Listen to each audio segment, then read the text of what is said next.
Good morning, family. Joshua Hathaway here, about to get my brother Robert Schwenkler on the line.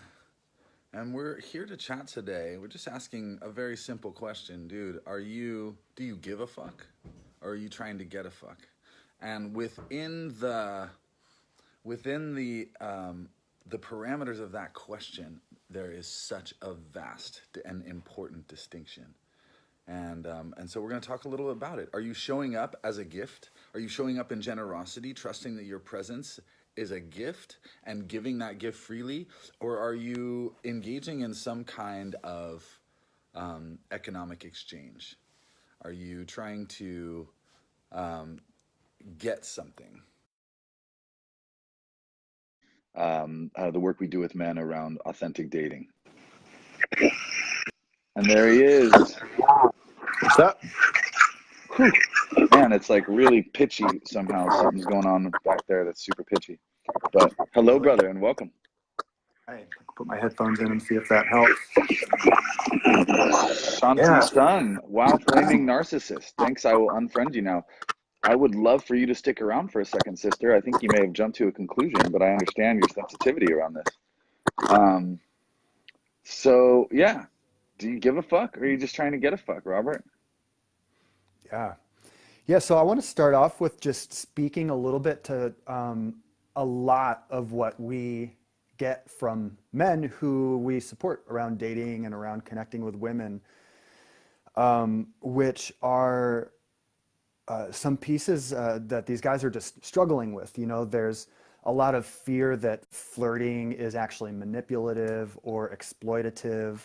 There's a fear of being labeled creepy or judged, and then maybe even being gossiped about. And what I'm iterating here is almost verbatim of what guys have told us. You know, feeling like I'm hurting women or doing something creepy, even by being interested or by approaching them. Totally.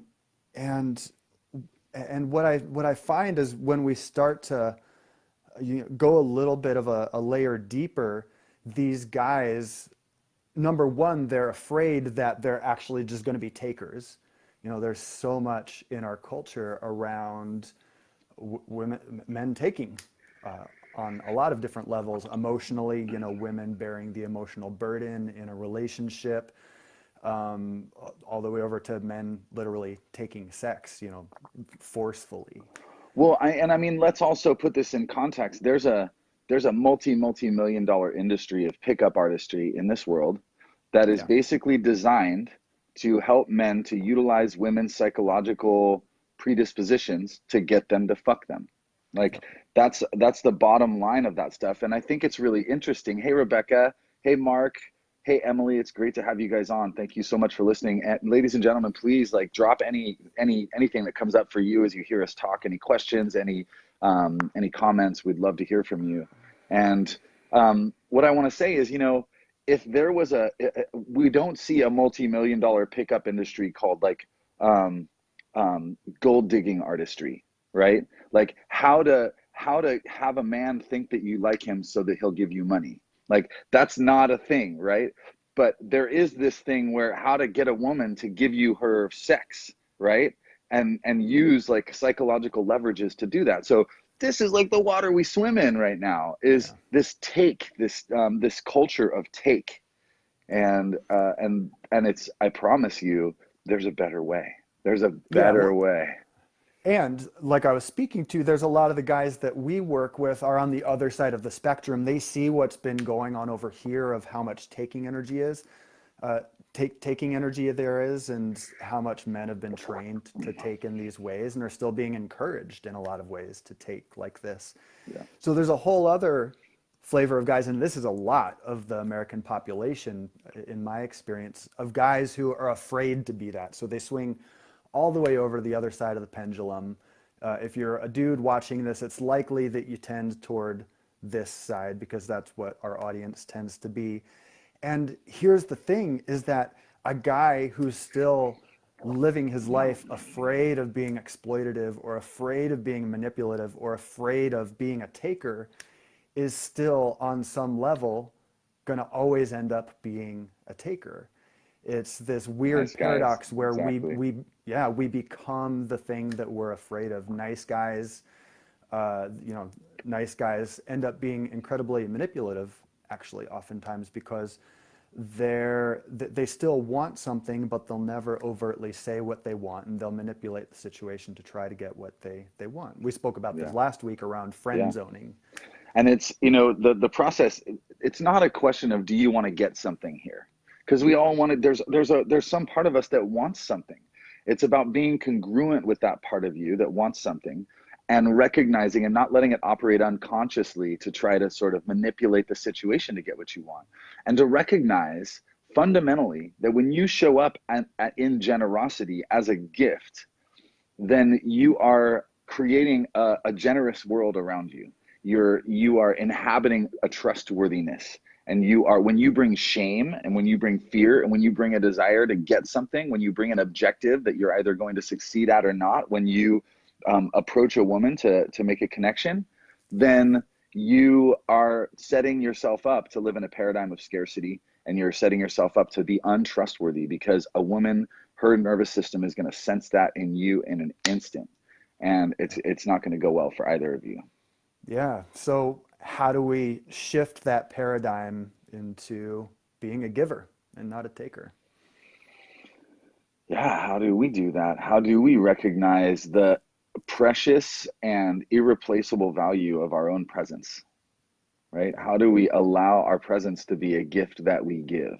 How do we show up in the world? And it's such a much bigger picture question, but it's such a beautiful crucible to look at it through when we're talking about approaching a woman, which is how do you show up knowing and trusting in your own value and wanting to create or give the world an experience of joy, of appreciation, of connection, of laughter, of play, of fun, of juicy sexual desire or yumminess in such a way that you're owning it and that you don't need to be validated in your intent or desire to do that by whatever response arises. You can stay present Yeah. with whatever is evoked by your bid, your generous bid for connection, right? Yeah. Connection is so precious. And I want to say too that like we live in a culture that is so afraid of sex on some level. We're so afraid of it. We've objectified it. We've turned it into all of these things, this puritanical culture that's afraid of sex. And so if we get turned on or somebody else gets turned on or somebody else is turned on in our presence, then it already starts to sort of set some misfires in motion in our brain and nervous system, right? We're already starting to touch into what I think is a collective trauma around our sexuality. And so I want Mhm. people to be super compassionate with themselves. I want men to be compassionate with themselves in that process. I want women to be compassionate with themselves in the experience of like not feeling safe around a man's desire. And I want men to be compassionate with women around that experience and vice versa, so that we can all really give ourselves permission to experience desire and to not get caught up in all of the charge that's there, but to breathe into it, to alchemize it, to channel it into energy toward connection and openness and curiosity and play, right? And this is exactly the place where the weirdness, where things start to get weird, is that when I, as a man, am walking around with all of this internalized shame around my desire, around my sexual expression, typically what that means is I've been living for years upon years in kind of like a vacuum of getting my needs for connection and expression and intimacy met. Yeah. So I've been living in shame. I've got this void inside of my body, inside of my heart, inside of I've got this void. There's needs that I haven't been getting met. So of course, when I go out in the world and that kind of like getting energy, there's such a vacuum that's going to try to suck energy, want to suck energy out from the world. It's going to want to get what I want so that I can get my needs met. Mm-hmm. And the first piece, this is my take personally, the first piece around really flipping this paradigm from getting to giving is putting myself as a man in situations where I can truly start to get those needs met, where I can do the work of unpacking that shame and healing those layers and starting to feel really good and solid in my own self, Yeah. feeling really good about my own sexual desire, feeling really good just about my needs for intimacy, whether they're sexual or romantic or not. Yeah. You know, Approval. really filling myself up first. Yeah. Really, yeah, Yeah. celebrating. Yeah, and And approval is a big one because there's a lot of guys who go out into the world subconsciously seeking validation yeah, from women for sure. This is super common. fuck, man, it's so common. And no woman ever um like enjoys having her validation demanded of her by a man's approach, subtly or I don't want to say explicitly. no woman. I wouldn't want to say no woman ever because I couldn't assume for every woman, but I can say that every woman I've Yeah. ever spoken to does not enjoy it at Yeah. all. Yeah.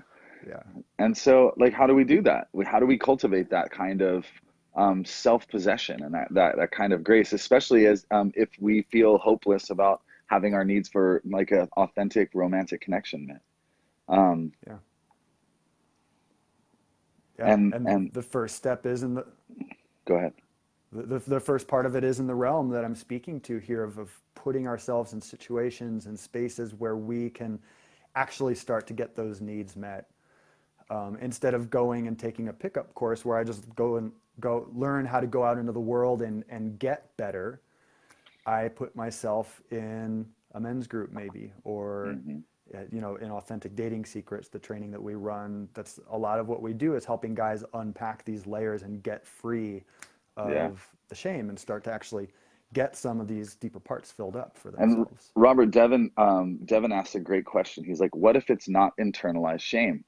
What do you call an awareness that women are on edge, trying to be sensitive to that? Should a man not assume that women Yeah. are on edge? This Yeah, is just I want to speak perfect to that. Like, question. Devin, I love this question, and it still really speaks to the either or paradigm that so many of us are living in, which honestly I think ultimately does come down to trauma or shame. Because if it becomes, it's either I either have to, you know, if it's not shame, I'm trying to kind of dig a layer deeper into this question. Just because, okay, so say I've done the work on my shame, say that I am freed up, I'm in ownership of my sexual desire and my sexual expression, that in no way means that I stop being aware of women and their lived experience and doing my best to kind of read a situation based on what I can read in the moment and also based on what I know about the experience that many women are having in general.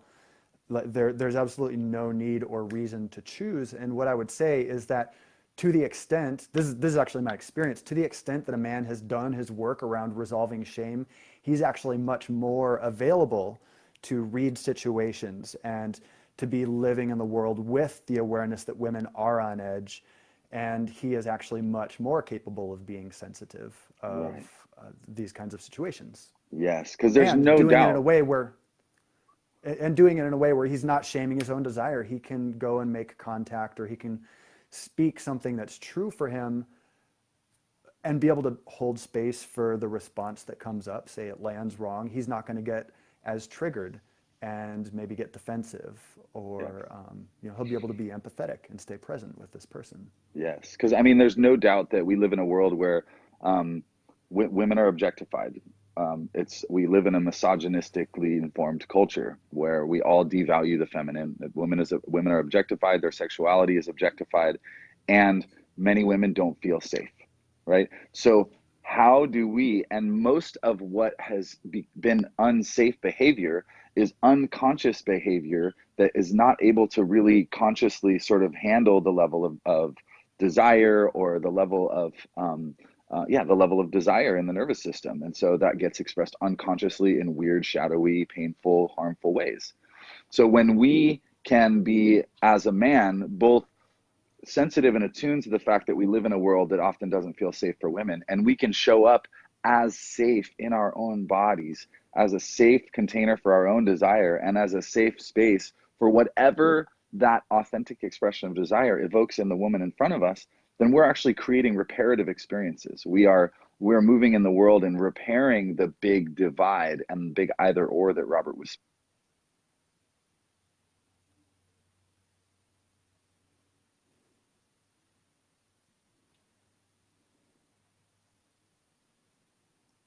system, you create safety wherever you go. It's a generative thing. It's not a reactive thing. Um, and that's exactly what a lot of guys are facing right now. And what I would say is, while it is true that these things that I've spoken to as generalizations are true, not every woman walks around the world feeling embattled.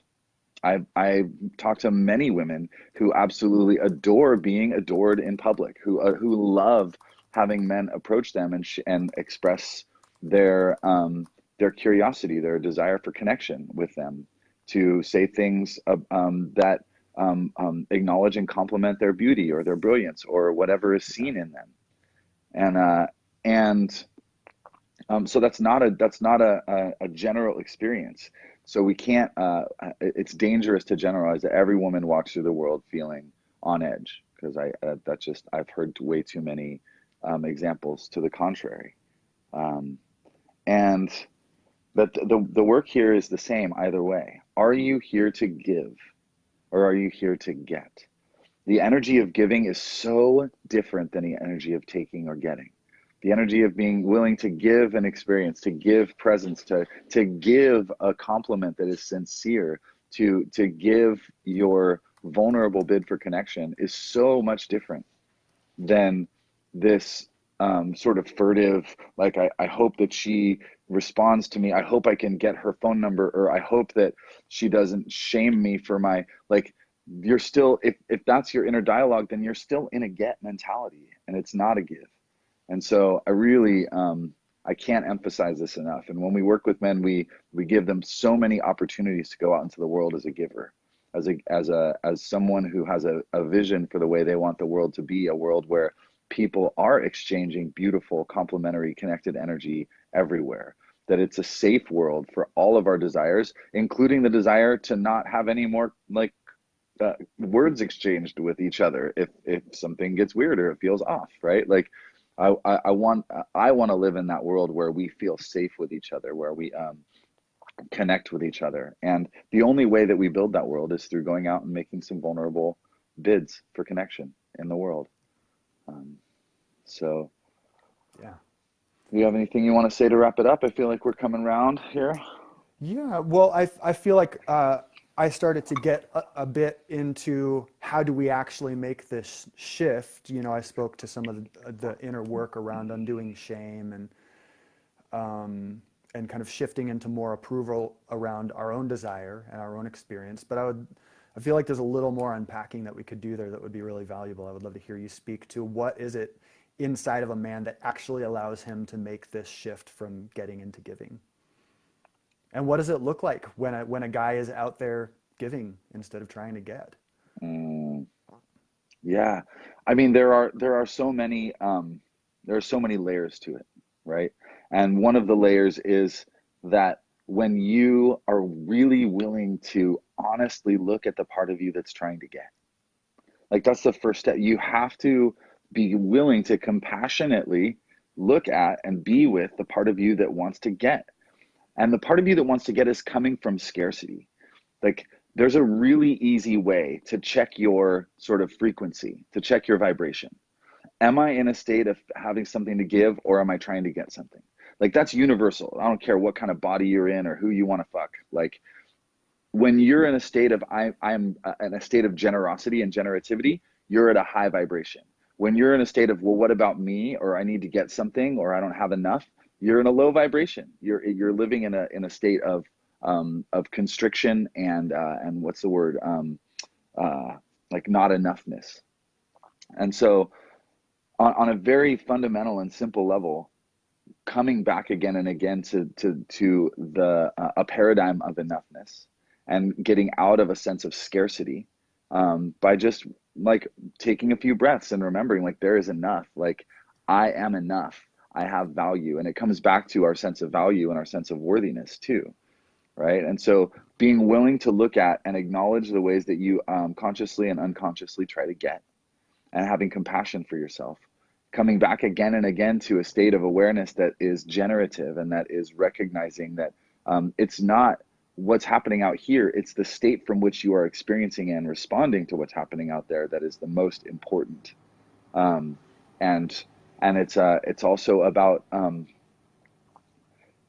being bad at it, letting ourselves practice being uncomfortable, letting ourselves practice again and again, including the discomfort and the high sensations that we experience in these moments in our bodies, and breathing through it and letting that energy actually be used, be alchemized into something productive and courageous, rather than letting that energy get bottlenecked and hold us back and shut us down. Those are some of the simple things, and there's a whole, I mean, we do a 3-month journey with men unpacking. This is an essence of what we unpack in that journey, right? When we build slowly the confidence that we need through working through our shame, working through our resentment of women for all the things they didn't give us that we needed in the past, right? And really showing up to that relationship, having done our work to clean up what's happening inside of us around that, and to build trust in ourselves. And no matter what happens, like, my value does not need to be validated by this other person. Like, I love me, I'm worthy of love, I'm amazing, and my presence is a gift. It's like, we use the gift card analogy. It's like I have an Amazon gift card, right, for $50.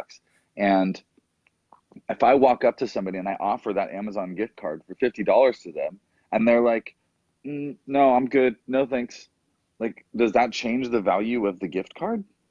Of course not. Like, I still have a $50 Amazon gift card in my hand. Like, the value isn't adjusted in any way by whether the person receives it or does not receive it. And I think that guys go around depleting their sort of accounts because they think every time somebody says no to them that they've just like wasted that $50 gift card, or like they're suddenly less valuable or worthy, right? So how do we shift our paradigms here? How do we shift our whole way of looking at the interaction, and our objectives? What's your goal? Is your goal to have some outcome where, like, you go on a date? Are you already attached to some weird outcome out there somewhere where you're going to end up having sex or kissing or going on a date or being romantic? Or is your goal, like, to curiously bring your desire into the alchemy of a conversation with another person, and then see what happens? To see what happens. Is your goal to connect with another human being in an authentic way? If your goal is to connect with another human being in an authentic way, then you can't actually lose. You can't actually fail, because whether that authentic connection becomes like you making out in the bathroom 10 minutes later, or like you like having an awkward, furtive, like, thank you, goodbye moment, like, that's authentic. That's a moment of authenticity, and it's so worth celebrating either way.